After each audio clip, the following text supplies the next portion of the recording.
Apropos marketing, you coach young musicians or people who want to start the music business. Do you accept anybody? Well, anybody? Not everybody, I guess. I guess we kind of, part of what we do is we have, through our mentorship program, we have an application process where you can apply, and then we kind of get on a call, on a Zoom or a Skype call, and kind of identify what you're struggling with as a producer, and where your goals are and where you want to go, and then if it's something that we can help you with our program, we definitely talk about what that would look like. But either way, the point of the calls are for everybody. So anybody that is interested either in the program or could use some advice and pointing in the right direction, my team is here to kind of help point you in the right direction, regardless of whether or not you enroll in our program. But that's our main focus is the mentorship program. But we do offer like courses on music production and music sync licensing as well. We have a cool course on that, and then we have a free community on an app called Discord. Which is similar to Telegram, but a little bit or Slack or some of these other like communication networking. It's kind of like a hybrid of a bunch of different things. It's a really cool app. It's mostly used by gamers, but I've kind of taken to it, and it's much better than a Facebook group. We had a Facebook community for a while, but and we ended up with over 4,000 people in that Facebook group, but unfortunately it became a place for people to just spam their links, like, check out my music, and that's not why I created it. I created the community for us to help each other and lift us all up as producers, regardless of what level you are.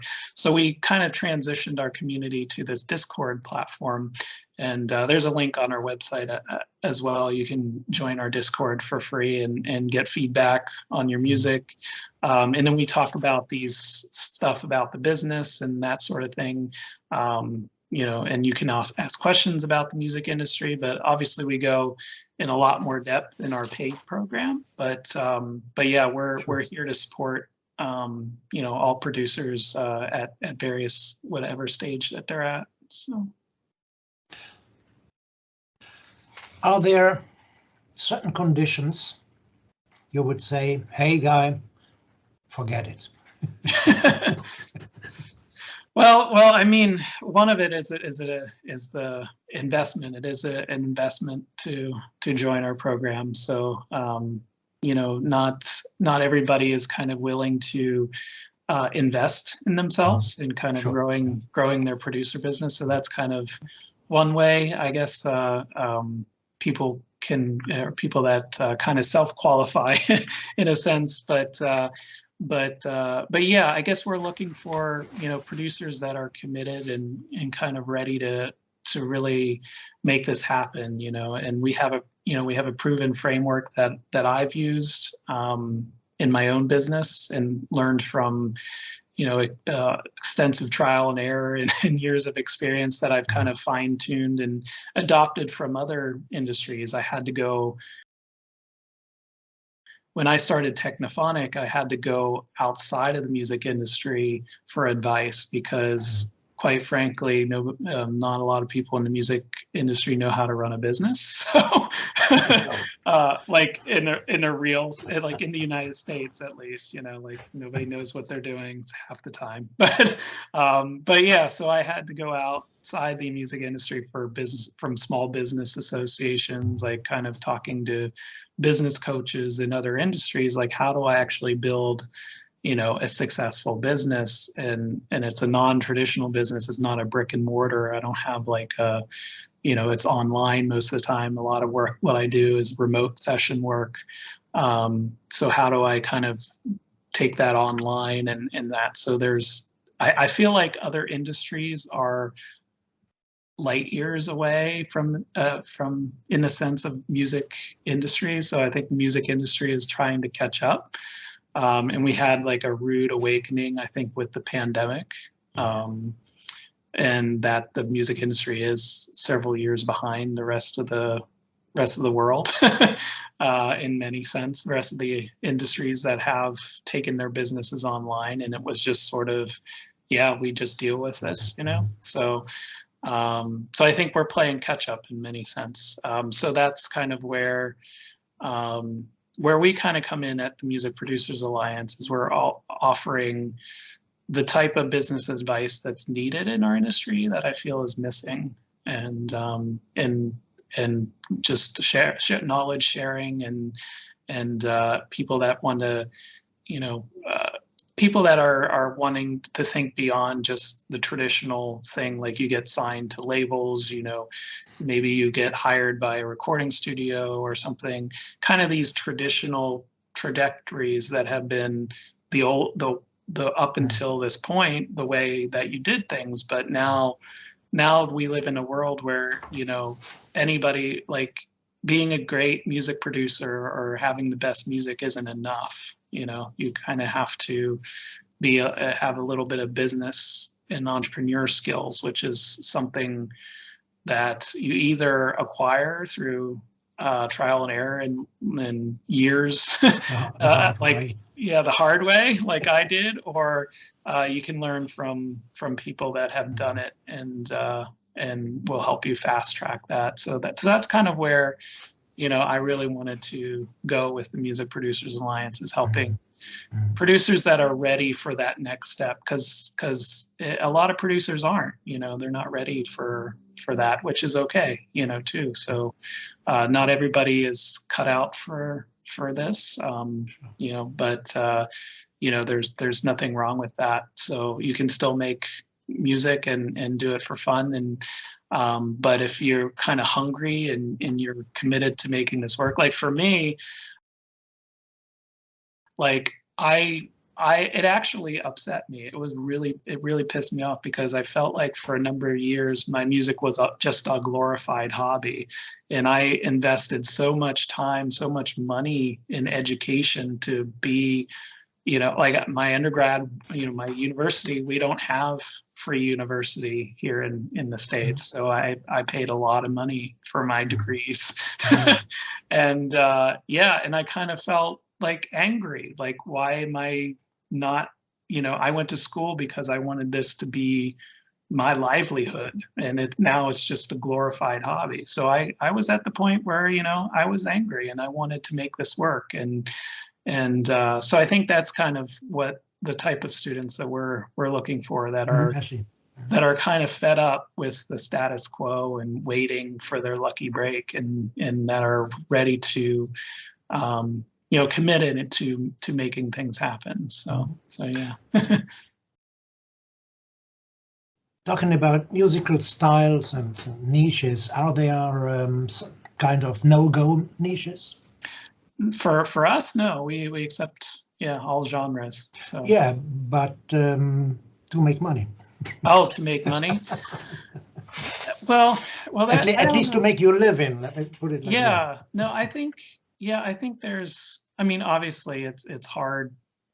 I don't know, like you can, it depends. Like I feel like, and I tell my students this too, it doesn't matter what you make, you'll always find an audience for it.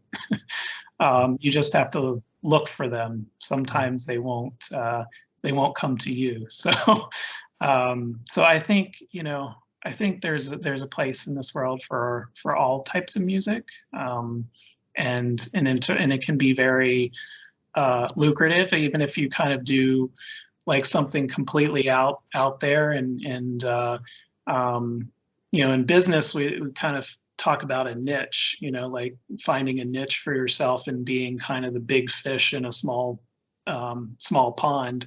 So that's, I think it's in the sense that's a little easier in terms of the different styles of music, and then kind of doubling down on that and finding ways to bring people into your world with that. And I think, so yeah, I think it's totally possible, but it's, you have to be a lot more strategic in terms if you want to make a go at it financially. So sure.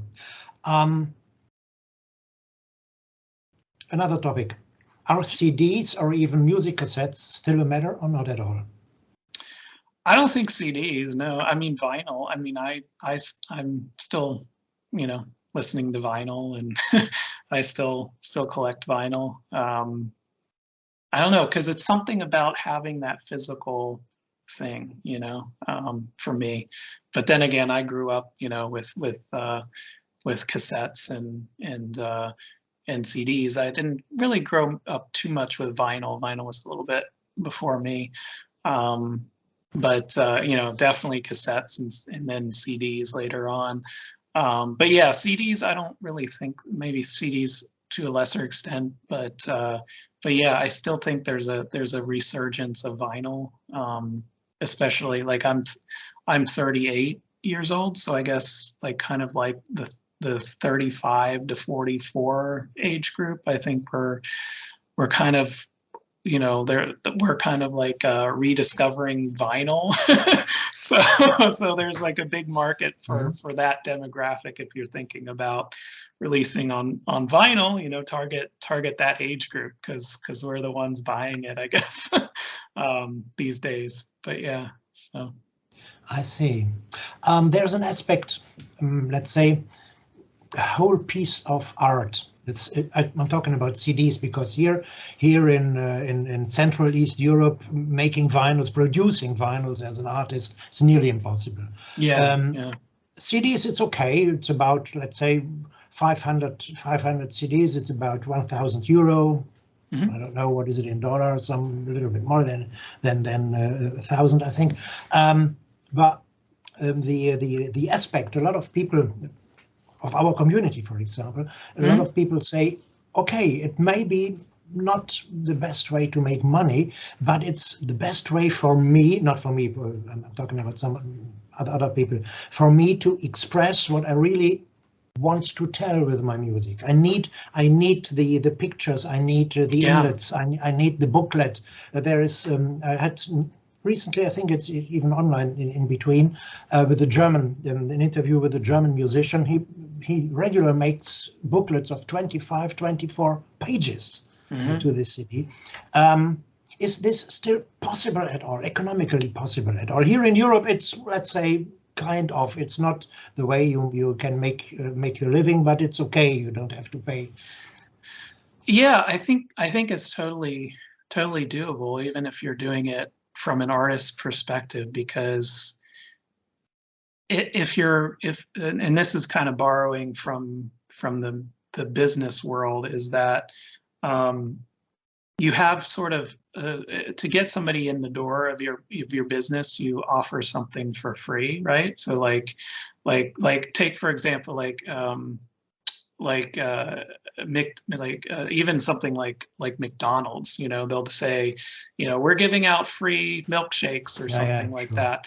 And then, so I mean, this is a disgusting example because I don't like McDonald's either, but yeah, so this, but just for lack of off the top of my head, I guess, so they have this milkshake offer, you get a free milkshake. And then, so you go in the store and then you're like, or you go into the McDonald's and you get your milkshake, and then you ask you, do you want to order some food with that? And you're like, well, I'm here, I might as well, get some food.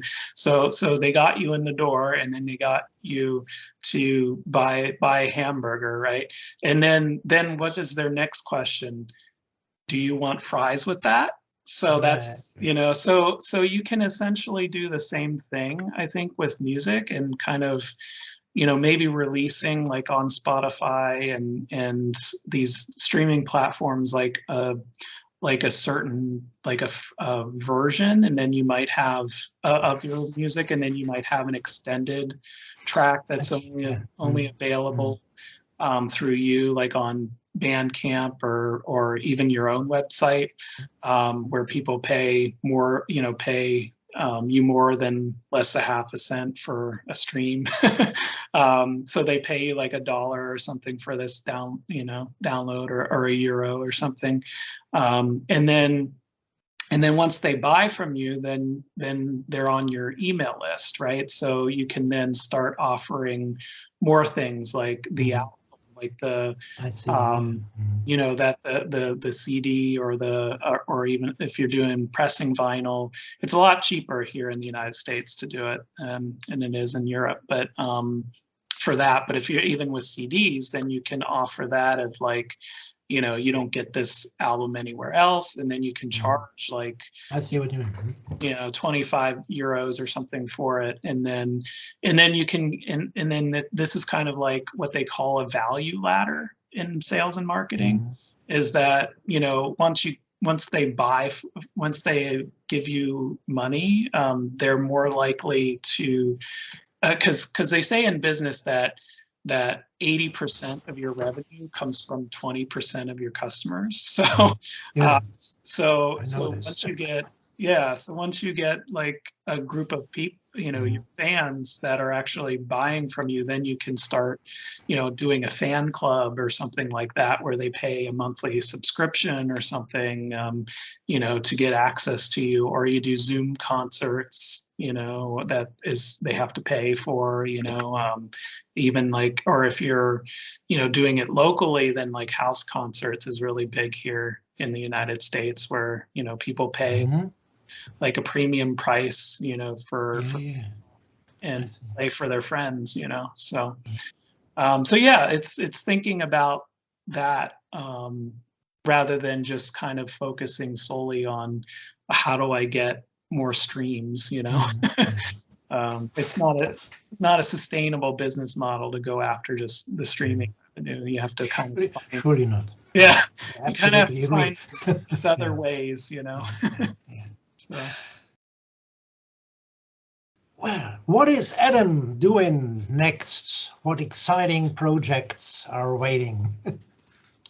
Well, yeah, I mean, we're still trugging along here with the Music Producers Alliance, trying to get getting more people to join our community, and getting involved, whether that's in our free community, or if you're ready to get mentorship through our services. But yeah, beyond just the Music Producers Alliance, I'd like to get back into my own music here, and before the end of the year. So hopefully write some more classical stuff, because I have a friend. So the series that I had a piece on before the pandemic shut down, they're I think like maybe 2 weeks from now, they have their first concert after the pandemic. So so their series is back on. So I want to write something for the series again now that it's back on. So yeah, so more music, I guess, is great. My own stuff coming.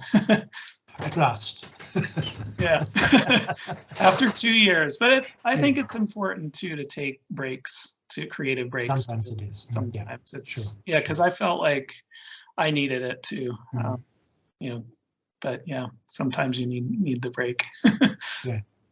I had five breaks, 5 daughters. Yeah. Yep, 5 daughters, they'll break enough. Yeah, that'll do it too. All right. Wow. Thank you. Yeah, thank you. My pleasure. Great talk. I've enjoyed it enormously. And well, I can imagine there will be more contacts if you like, not only from me, but perhaps from some community members here in Central Eastern Europe. Yeah, very cool. If Putin allows us to do so. Yeah, to be seen. Right. Something else. All right. Thank you very much. Have a great time. And I wish you a lot of success, not only in business, but also personally with your newly starting musical career or musical activity. Let me put it like that.